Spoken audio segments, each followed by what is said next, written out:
CGI Shri B R. Gavai जी,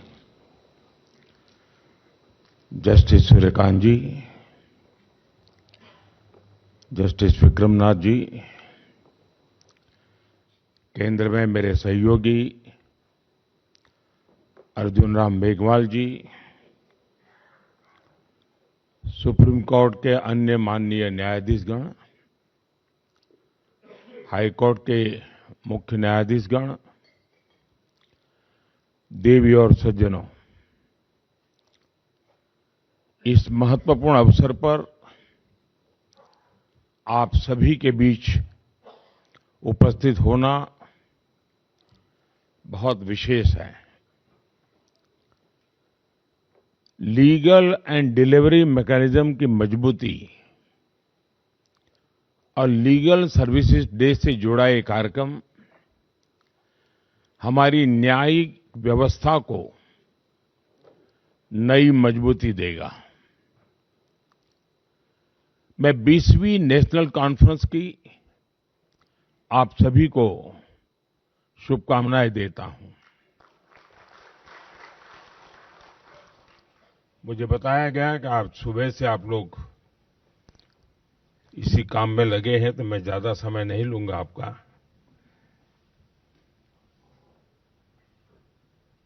मैं यहां उपस्थित डिग्नेटरीज, न्यायपालिका के सदस्यों और लीगल सर्विसेज अथॉरिटीज का अभिनंदन करता हूं। साथियों, जब न्याय सबके लिए एक्सेसिबल होता है, टाइमली होता है, जब न्याय सोशल या फाइनेंशियल बैकग्राउंड देखे बिना हर व्यक्ति तक पहुंचता है, तभी वो सामाजिक न्याय की नींव बनता है। लीगल एड इस बात में बहुत महत्वपूर्ण भूमिका निभाती है कि न्याय सबके लिए एक्सेसिबल हो। नेशनल लेवल से लेकर तालुका स्तर तक लीगल सर्विसेज अथॉरिटीज, न्यायपालिका और सामान्य मानवी के बीच सेतु का काम करती है। मुझे संतोष है कि आज लोक अदालतों और प्री लिटिगेशन सेटलमेंट के माध्यम से लाखों विवाद जल्दी, सौहार्दपूर्ण और कम खर्च में सुलझाए जा रहे हैं। भारत सरकार द्वारा शुरू किए गए legal aid defence council system के तहत केवल 3 साल में लगभग 8 लाख क्रिमिनल केसेस का निपटारा किया गया है। सरकार के इन प्रयासों ने देश के गरीब, दलित, पीड़ित, शोषित, वंचित को ईज ऑफ जस्टिस सुनिश्चित किया है। साथियों, पिछले 11 वर्षों में हमारा ध्यान लगातार ईज ऑफ डूइंग बिजनेस और ईज ऑफ लिविंग पर मजबूती के साथ हम कुछ न कुछ कदम उठा रहे हैं। बिजनेस के लिए 40,000 से अधिक अननेसेसरी कंप्लायंसेस को हटाया गया है। जन विश्वास एक्ट के माध्यम से 3,400 से ज्यादा कानूनी धाराओं को डीक्रिमिनलाइज किया गया है। 1500 से अधिक अप्रासंगिक और पुराने कानून रद्द किए गए हैं। दशकों से चले आ रहे पुराने कानूनों को अब भारतीय न्याय संहिता से बदला गया है। और साथियों, जैसा मैंने पहले भी कहा है, ईज ऑफ डूइंग बिजनेस और ईज ऑफ लिविंग तभी संभव है जब ईज ऑफ जस्टिस भी सुनिश्चित हो। पिछले कुछ वर्षों में ईज ऑफ जस्टिस को बढ़ाने के लिए भी कई कदम उठाए गए हैं और आगे हम इस दिशा में और तेजी से जाएंगे।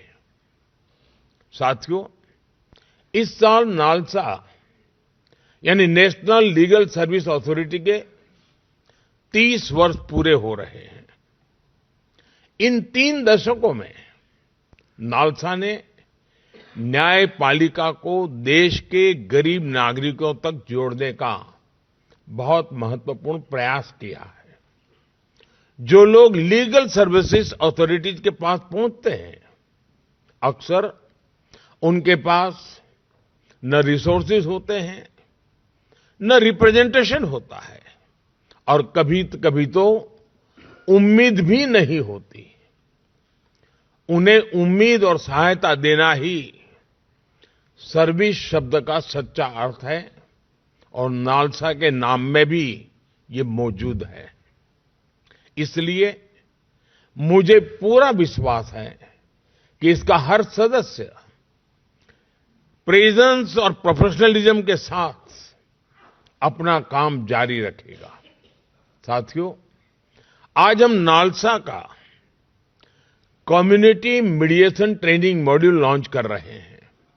इससे हम भारतीय परंपरा की उस प्राचीन विद्या को पुनर्जीवित कर रहे हैं जिसमें संवाद और सहमति के माध्यम से विवादों का समाधान किया जाता था।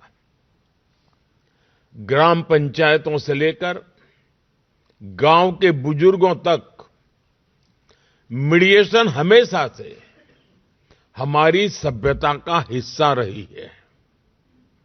नया मीडिएशन एक्ट इसी परंपरा को आगे बढ़ा रहा है, उसे आधुनिक स्वरूप दे रहा है।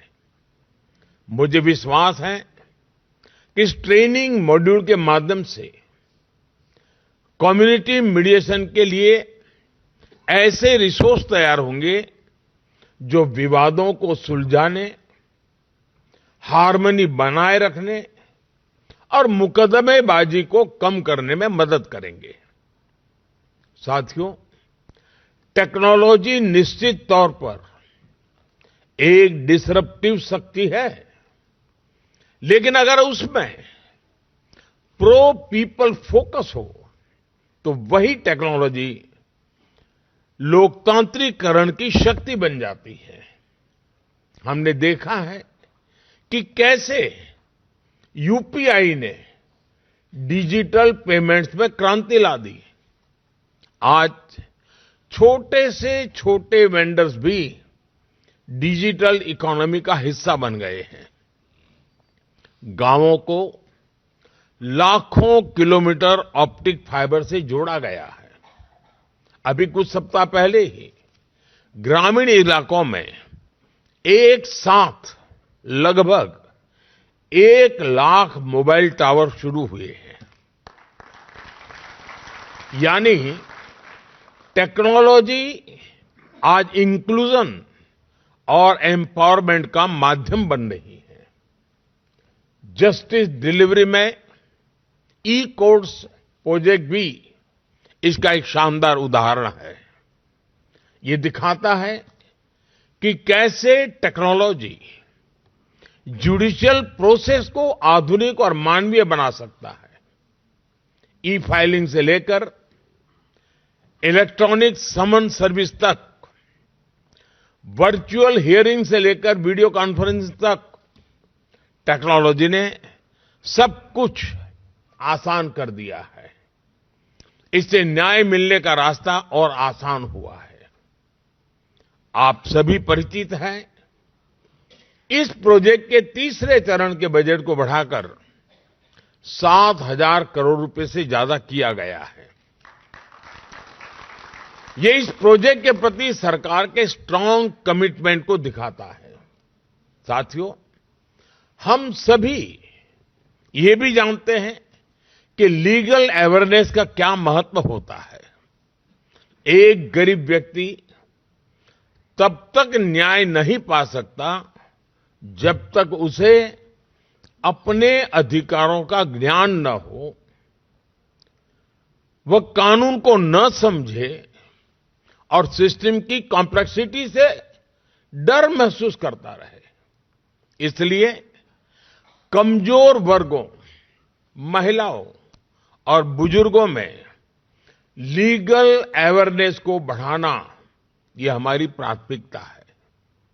आप सभी और हमारी अदालतें इस दिशा में निरंतर प्रयास करते रहे हैं। मैं समझता हूं हमारे युवा, खासकर लॉ स्टूडेंट्स, इसमें ट्रांसफॉर्मेटिव रोल निभा सकते हैं। अगर युवा लॉ स्टूडेंट्स को प्रोत्साहित किया जाए कि वे गरीबों और गांव में रहने वाले लोगों से जुड़े, उन्हें उनके कानूनी अधिकार और लीगल प्रोसेस समझाएं, तो इससे उन्हें समाज की पल्स को सीधे महसूस करने का अवसर मिलेगा। सेल्फ हेल्प ग्रुप्स, कोऑपरेटिव्स, पंचायती राज संस्थाओं और अन्य मजबूत ग्रासरूट नेटवर्क के साथ काम करने की हम लीगल नॉलेज को हर दरवाजे तक पहुंचा सकते हैं।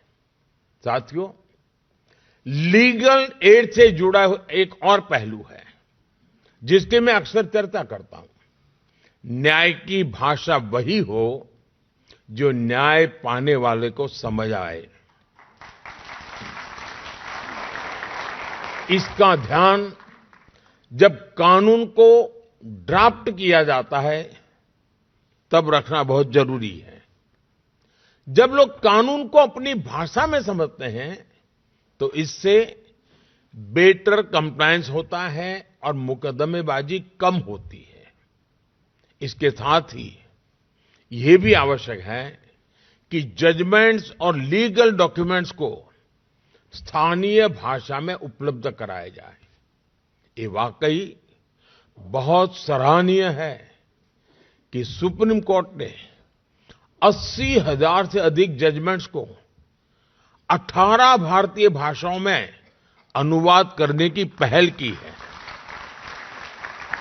मुझे पूरा विश्वास है यह प्रयास आगे हाई कोर्ट्स और जिला स्तर पर भी जारी रहेगा।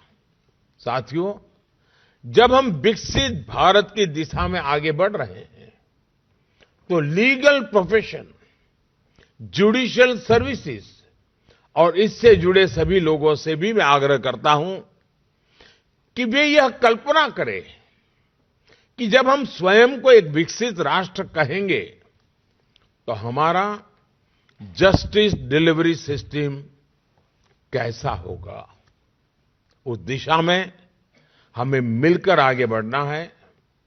मैं नालसा पूरी लीगल फ्रेटर्निटी और जस्टिस डिलीवरी से जुड़े सभी लोगों को बहुत बहुत बधाई देता हूं। मैं एक बार फिर आप सभी को इस आयोजन की शुभकामनाएं देता हूं और आप सबके बीच आने के लिए मुझे जो अवसर दिया उसके लिए भी मैं आप सबका बहुत बहुत आभारी हूं। धन्यवाद।